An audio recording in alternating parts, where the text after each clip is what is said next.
முதலாம் அதிகாரம் 7வது வசனத்தை திருப்பிக் கொள்வோம். தமிழ் வேதாகமத்தில் 1081வது பக்கம்.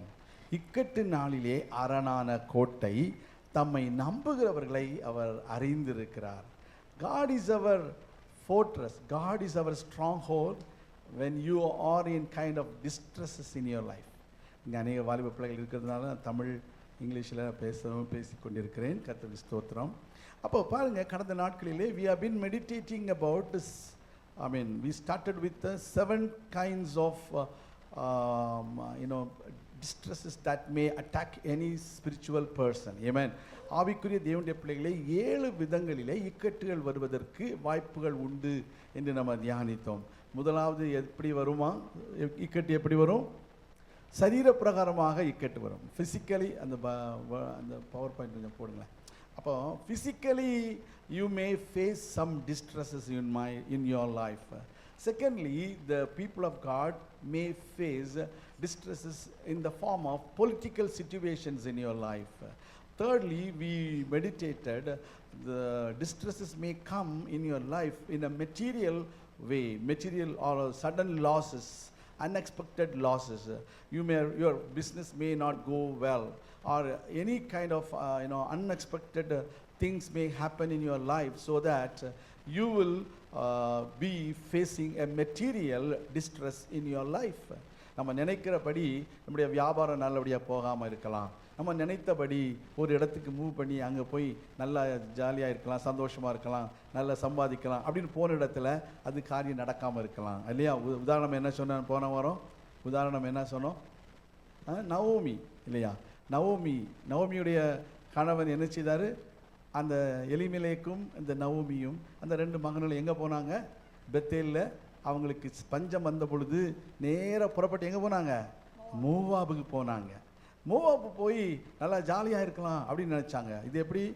லோத்து சோதம் குமாரோக்கு போன மாதிரி. It's kind of Lot was going to Sodom and Gomorrah. This people they went to Moab.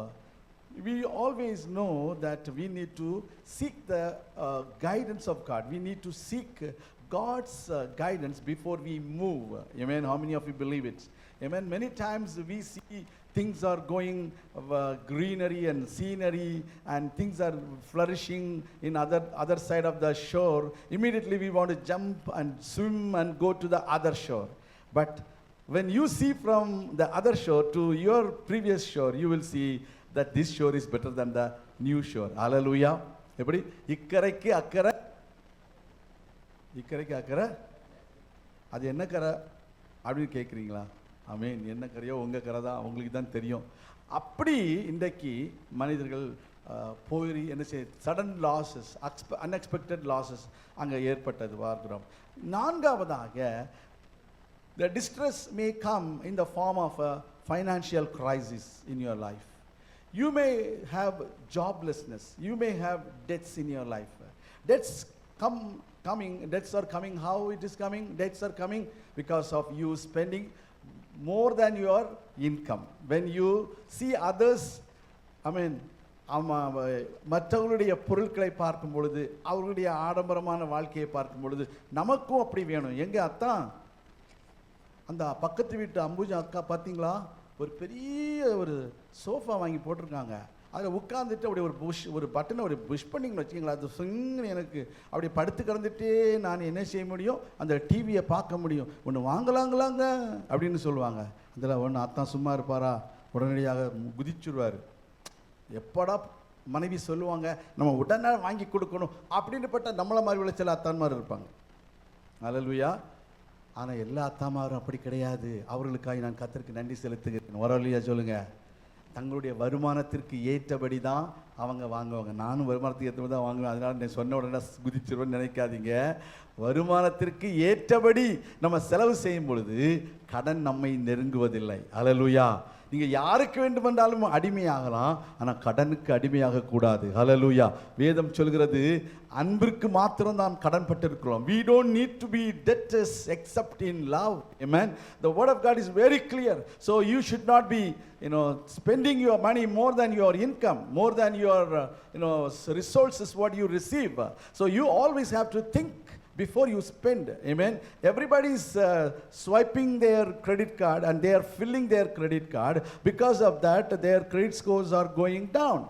But I also swipe my credit card, but I pay off every month and every month. Now they don't have a credit score for me to accommodate. Hallelujah. Credit score 900 தானே, எனக்கு 850 தாண்டி போயிட்டே இருக்குது. அவனுக்கு இப்போ யோசனையாக இருக்குது, இவன் கிரெடிட் ஸ்கோரை எப்படிடா இவனை டவுன் பண்ணணும்னு பார்க்குறான். ஹல்லேலூயா. கர்த்தருடைய பிள்ளைகளை நீங்கள் எப்பொழுதும் ஞானமாக இருக்கணும். அதனால் கடன் வாங்கி கொடுக்கறது, கடனை வாங்கி இன்னொருக்கு கொடுக்கறதும் ஜாக்கிரதையாக இருக்கணும். அவர்களுக்கு என்ன செய்யக்கூடாது, நம்ம ஜாமீன் போடுகிறது விஷயத்தில் ரொம்ப கேர்ஃபுல்லாக இருக்கணும். எப்படி ஜாமீன் போடுவாங்க, கோசைன் சொல்லுவாங்க. இப்போ இந்த அமெரிக்காவில் கோசைன் பண்ணுவாங்க. when you co-sign for somebody, you need to be very careful about those person, whether he will be able to pay off, whether he is afford to pay off. You should not just say, my friend, here is my friend, I am going to sign, co-sign முதல்ல என்ன செய்வாங்க, உங்களை கூப்பிட்டு சைனை பண்ண சொல்லுவாங்க, பண்ணி வச்சுட்டு விட்டுட்டு போயிடுவாங்க. ஆனால் ரொம்ப ஜாக்கிரதையாக இருக்கணும். கர்த்தருக்கு ஸ்தோத்திரம். ஆமென். கர்த்தருடைய நாமம் மகிமைப்படுவதாக. ஸோ இந்த வேளையில் நம்ம என்ன செய்த மாதிரி பொருளாதார நெருக்கடிகள் வருவதை நீங்கள் தவிர்க்க வேண்டும். நம்முடைய வாழ்க்கையில் எந்த சூழ்நிலையிலும் நம்முடைய செலவுக்கு மீறி அதிகமாக நம்முடைய வரவுக்கு மீறி அதிகமாக செலவு பண்ணக்கூடாது. அல்லேலூயா, அல்லேலூயா, அல்லேலூயா. எல்லாரும் சொல்லுவாங்க, பாஸ்டர் உங்களுக்கு பெரிய வீடு வேணும். சொல்கிறவங்களாம் 2 நிமிஷத்துல தான் இருப்பாங்க, வந்துட்டு போயிடுவாங்க. 2 நாள் இருப்பாங்க, போயிடுவாங்க. ஆமீன். திரும்ப அந்த பணத்தை கட்டுறது யாருங்க? நாங்கள் இருக்கிறது 2 பேர். 2 பேருக்கு 3 ரூமு 4 ரூமு தேவையா அப்படின்னு பார்த்தீங்கன்னா, நண்பர்களாம் வர்றதுனால, ஊழியக்காரங்க வர்றதுனால தேவைப்படலாம். ஆனால் அதையும் மீறி நம்ம இன்னொன்று பெருசாக வாங்கணும், 5 பெட்ரூம் வாங்கணும், ஆமாம் அனாயாசமாக உட்கார்ந்துட்டு இருக்கணும் அப்படின்னு சொல்லணும். People, they always want to have big houses, but at the end of the day, who is going to live in that big houses? After people, high school படிக்கிற பிள்ளைங்களை பார்த்து சொல்றேன். See, after you go to college, who is going to stay in your room? Your mom and your dad are going to stay in only one room. There are people, they have bought a lot of 5 bedrooms, 6 bedrooms, and finally they end up with minimizing or downsizing their houses, and they are going to apartments. That is not the right pattern, I am telling you, but you need to decide before you buy so that you will not in debts. Hallelujah. அதே மாதிரி வேலையில்லா திண்டாட்டம் அது யாருக்கும் வர வாய்ப்பு இருக்குது. அது உங்களுடைய கரத்தில் இல்லை. சிலருக்கு இருக்கு. இவங்களுடைய வேலையில் சரியா இல்லாட்டா என்ன சொல்றாங்க, வேதம் சொல்கிறது, தன் வேலையில் ஜாக்கிரதையாக இருக்கிறவனை பார்த்தால் அவன் நீசருக்கு முன்பதாக நிற்காமல் அவன் ராஜாக்களுக்கு முன்பதாக நிற்பான் என்று சொல்லப்படுகிறது. When you are very careful, very attentive in your job, you will not stay with the mean people, but you will stand before the kings. Hallelujah. Amen. See, Daniel, he was so perfect in his job. When Joseph was so perfect in his job, that is why God made them to stand before the kings. Hallelujah. How many of you believe it? Amen. Daniel was the governor for 3 kings. He was governor before Nebuchadnezzar, he was governor before Darius, he was governor before Cyrus. பாருங்க, management மாறிடுச்சு, pass மாறிட்டாங்கன்னா தூக்கி தூரப்பட்டுருவாங்களா? தானியேல் வாழ்க்கையில் நடக்கலை. ஒரு வழியாக சொல்லுங்க. நம்ம நினைப்போம், புது பாஸ் வந்தாருங்க, அவர் ரீஷபிள் பண்ணுறாரு, எங்களை தூக்கி தூரப்பட்டாரு. உங்களை தூக்கி அவர் உயரத்தில் வைப்பார். விசுவாசிக்கிறவங்க, இதுதான் கர்த்தருடைய கிருபை. அப்போ நம்ம வேலை போகாமல் இருக்கணும்னா நம்ம வேலையில் உண்மையாக இருக்கணும், வேலையில் ஜாக்கிரதையாக இருக்கணும், வேலையை கண்ணும் கருத்துமாக செய்யணும். அதுக்காக ஆண்டவரை மறந்துடக்கூடாது. அல்லேலூயா. காரணம், அந்த வேலையை கொடுத்தவர் ஆண்டவர். விசுவாசிக்கிற வழியை சொல்லுங்க, வேலையை கொடுத்தவர் யாரு? ஆண்டவர். அதனால வேலை வாங்கி தந்தவங்களை தூக்கி தூரப்படக்கூடாது. அவங்களுடைய பேரை காப்பாற்றுறதுக்கு நம்ம நல்லவங்களா இருக்கணும். விசுவாசிக்கிறவர்களையா சொல்லுங்க. அப்போ இந்த உலகத்தில் வாழும் பொழுது இப்படிப்பட்டதான distresses may come in your life. We have seen physically and politically and materially and financially. Today we are going to see some more and go further in the new message. Okay, then the 5th thing, You may face distress in your spiritual life. You may face spiritual warfare in your spiritual life. ஆவிக்குரிய ஒரு யுத்தத்தை நீங்கள் சந்திக்க வேண்டியது உங்கள் வாழ்க்கையில் வரலாம். அதாவது தேவன் சொல்கிறது ஒன்றாக இருக்கும், மனிதர்கள் உங்களை வேற வழிக்கு திசை திருப்பும்படி உங்களை கொண்டு போவார்கள். அப்படிப்பட்டதான ஒரு இக்கட்டு உங்கள் வாழ்க்கையில் வரும். நீங்களே உங்களுடைய தேவனுடைய ஆலோசனையின்படி நடவாமல் தேவனை விட்டு விலகி போகிற போகிறதான அனுபவம் உங்களுக்கு வர வாய்ப்பு இருக்குது. So we need to always be careful that the devil may attack the people of God in many ways. It may be from your friends, it may be from your own mind because of pride and because of disobedience, but we always have to be very careful. We need to be always believing that God is there to fight for our battle. How many of you believe it? Amen. Spiritual distress may come. The spiritual distress will be gone with the help of the Lord, because he is the stronghold in our spiritual distresses. Amen.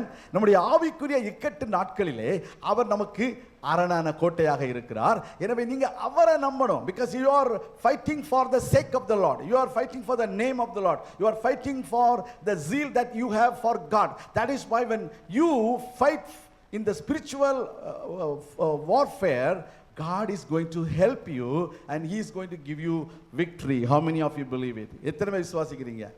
அதனால தான் இந்த ஆவிக்குரிய காரியங்கள்லாம் எங்களுக்கு தேவையே இல்லைன்னு இருக்கிறோம் pastor. எதுக்கு இந்த ஆவிக்குரிய தேவை? ஆவிக்குரிய யுத்தம். நீங்கள் சும்மா இருந்தாலும் உங்களை சும்மா விட மாட்டான். அதனால நீங்கள் என்ன செய்யணும்? யுத்தத்திற்கு ரெடியாக இருக்கணும். அவரால் சொல்லணும். எத்தனை பேர் யுத்தத்துக்கு ரெடியாக இருக்கிறீங்க? How many of you are ready for the war? Hallelujah.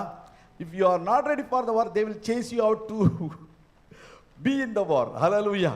அதுதான் பிசாசுடைய வேலை. கர்த்தருடைய பிள்ளைகள் எப்பொழுதும் ஞாபகம் வைத்துக்கணும். வாசிப்போம் Ephesians chapter 6.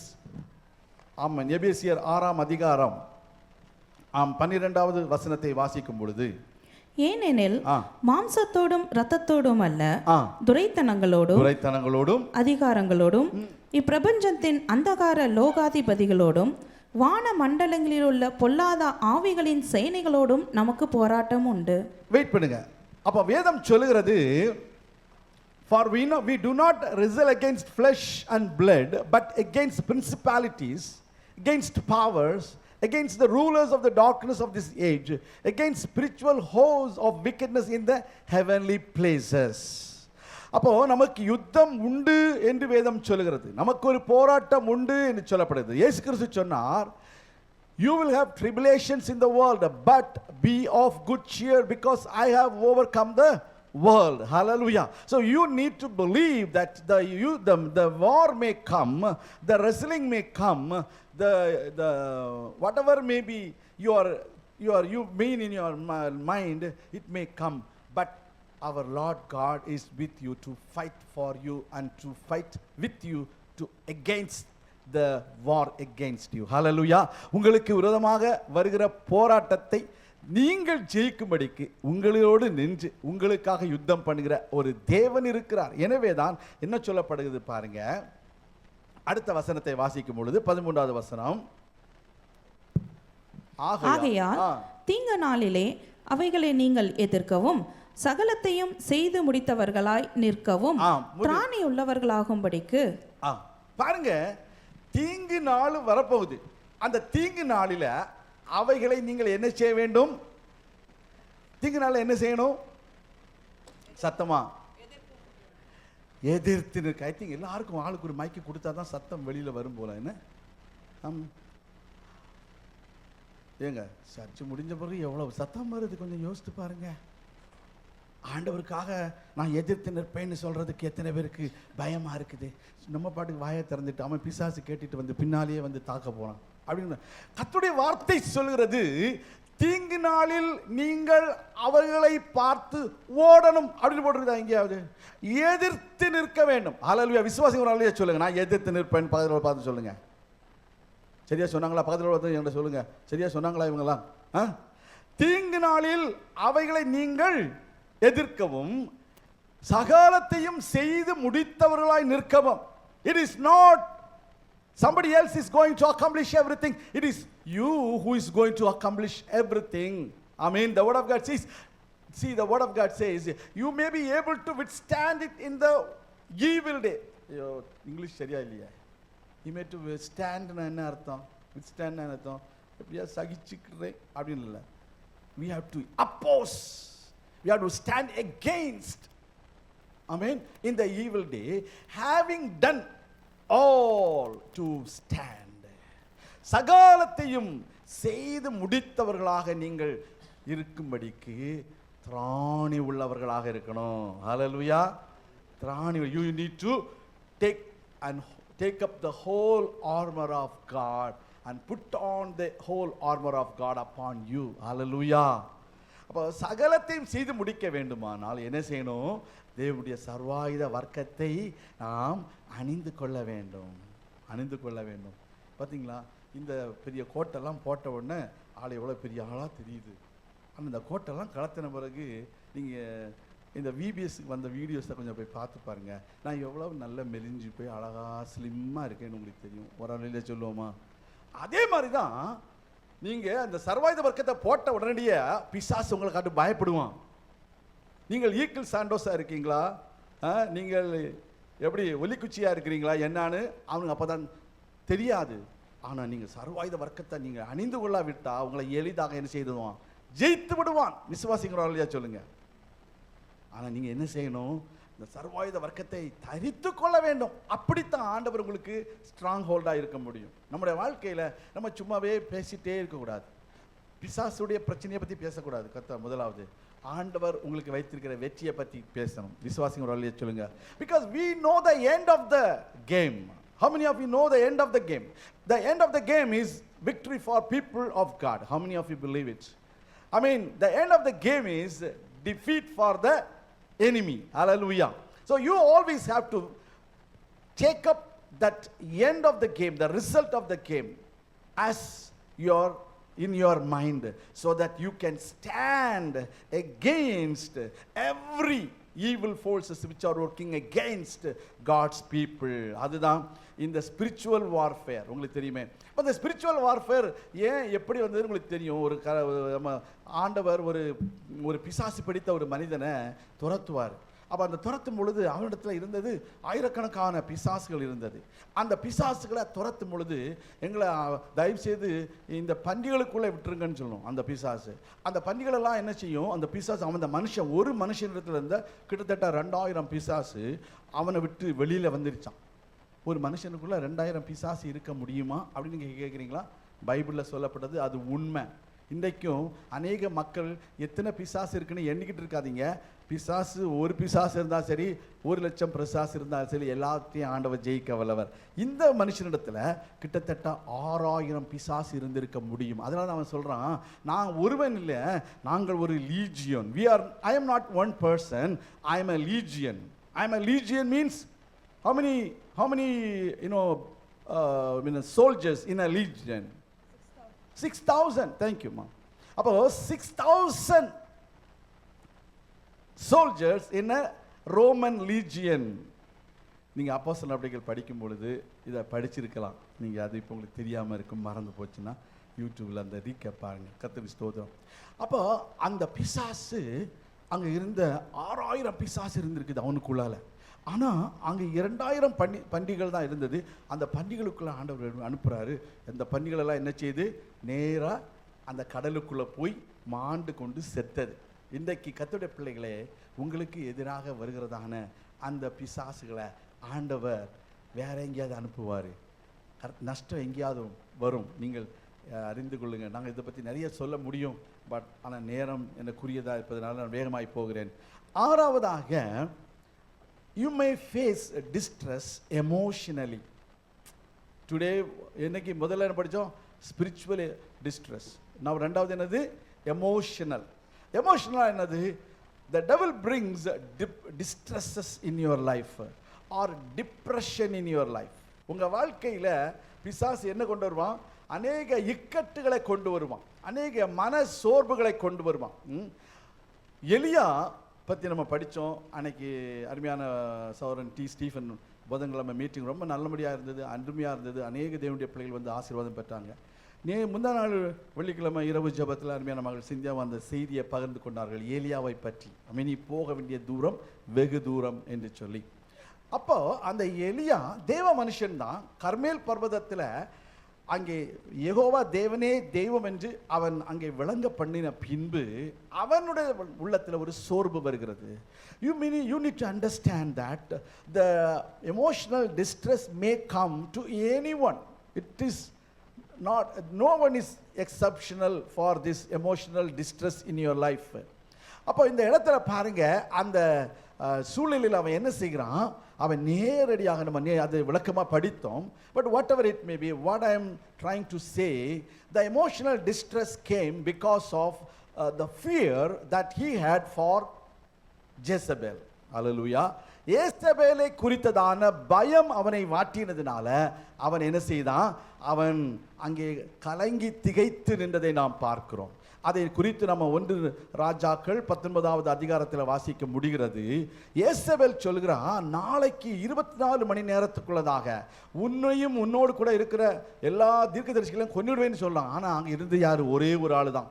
யாரு? எலியா தான். காரணம், எலியா ஒருவனாக அங்கே இருந்த பாகால் தீர்க்கதரிசிகளையும் விக்கிரக தோப்புகளுடைய தீர்க்கதரிசிகளையும் அவன் என்ன செய்தான், கொண்டு போடுகிறான். So with one man who is a child of God can defeat so many thousands of people in the world. How many of you believe it? கர்த்தருடைய பிள்ளைகளே, ஒரு எலியாவை கொண்டு அவர் அந்த விக்கிரக தோப்புகளுடைய அந்த தீர்க்கதரிசிகளையும் பாகாலின் தீர்க்கதரிசிகளையும் கர்த்தர் கொல்ல முடியுமானா உங்களை கொண்டும் என்னை கொண்டும் கர்த்தர் செய்ய முடியும்னு விசுவாசிக்கிறவர் இல்லையா சொல்லுங்க. நம்ம ஏன் பயப்படுகிறோம் தெரியுமா? ஒரு ஒரு ஒரு ஒரு ஸ்திரீ நம்மை மிரட்டின உடனடியாக அவளுக்கு இருக்கிறதான அதிகாரத்தை நம்ம நினைச்சு நம்ம என்ன செய்கிறோம், பயப்படுகிறோம். Because she was the queen of the nation, he was so afraid that she has all power. No, she doesn't have any power before God. Hallelujah. How many of you believe it? Because our God is full of power. He is omnipotent. He is almighty. So you are child of God and you are standing in the power of God. So when you stand in the power of God, no other power can overcome you. How many of you believe it? So you need to understand that any kinds of distress may come in your life, but you need to stand in the power of God. And he was so afraid, he went away from the presence of the Lord. He went to different places. He went to we have seen so many things about that, but what I'm saying is he was running for his life for 40 days and night, the bread and the meat that God gave him. அவன் போஜனம் பண்ணி அவன் இரவு பகலாக 40 நாட்கள் தேவனுடைய பர்வதம் மட்டும் போகிறான். He thought the mountain of God is the better place that he can go, but it was not God's plan that he should go to the mountain of God. விசுவாசிங்க ஒரு அல்லையா சொல்லுங்க. நீங்களே அப்படி நினைச்சுக்கிட்டு தேவ பர்வதம் மட்டும் நான் போகிறேன்னு போனீங்கன்னா ஆண்டவர் சொல்லுவார், அங்கே போகாத, நீ போக வேண்டியது எங்கே போகணும், நீ தமஸ்குவுக்கு போகணும். தமஸ்குவுக்கு பக்கத்தில் தான் இருந்தது அவன் முதலாவது இருந்த இடம். இப்போ பார்த்தீங்கன்னா அவன் கிட்ட போயிருக்கலாம். அந்த மேப் அன்றைக்கி போட்டிருந்தாங்க. இன்றைக்கி நம்ம மேப்பை நான் போடலை. பட் நான் என்ன சொல்ல வரேன், அநேக வேளைகளில் நம்முடைய சுய புத்தியின் மேல் நீங்கள் சாய்கிறது நிமித்தமாக நமக்கு வெற்றி கிடைக்காமல் போய்விடுது. Do not lean on your own understanding. Hallelujah. Don't lean on your own understanding. You need to believe that God is guiding you with every steps of your life. Amen. Commit your ways into the hands of the Lord and he will prosper you. Hallelujah. உங்கள் வழிகளை கர்த்தருக்கு ஒப்புவித்துங்கள், அப்பொழுது உங்களுடைய காரியங்களை அவர் வாய்க்க பண்ணுவார். So you need to commit your ways to the Lord so that he will help you to overcome every oppositions. That is how we see Elijah. அருமையான தேவனுடைய பிள்ளைகளே, நம்முடைய ஆண்டவர் இக்கட்டு காலத்திலே நமக்கு அரணான கோட்டையாக இருக்கிறார். நம்முடைய வாழ்க்கையில 7 விதங்களிலே அந்த இக்கட்டுகள் வருவதற்கான வாய்ப்புகள் உண்டு என்பதை குறித்து நம்ம தியானித்திருக்கிறோம். நிச்சயமாக உங்கள் வாழ்க்கையில இந்த செய்தி பிரயோஜனமாக இருந்திருக்கும் என்று கர்த்தருக்குள் நம்புகிறேன். இந்த உலகத்துல பல விதங்களிலே இக்கட்டு வருகின்றது. உங்களுடைய பொருளாதார நெருக்கடியில் இக்கட்டு வருகிறது, மனநிலைமையிலே உங்களுக்கு இக்கட்டு வருகிறது, உங்களுடைய வாழ்க்கையில நீங்கள் எதிர்பாராத விதத்திலே ஆவிக்குரிய வாழ்க்கையில ஒரு இக்கட்டு வருகிறது. என்ன இருந்தாலும் ஆண்டவர் உங்களோடு இருக்கிறார். அவர் உங்களை வழி நடத்துவார், அவர் உங்களை பாதுகாப்பார். நான் உங்களுக்காக ஜெபிக்கிறேன்.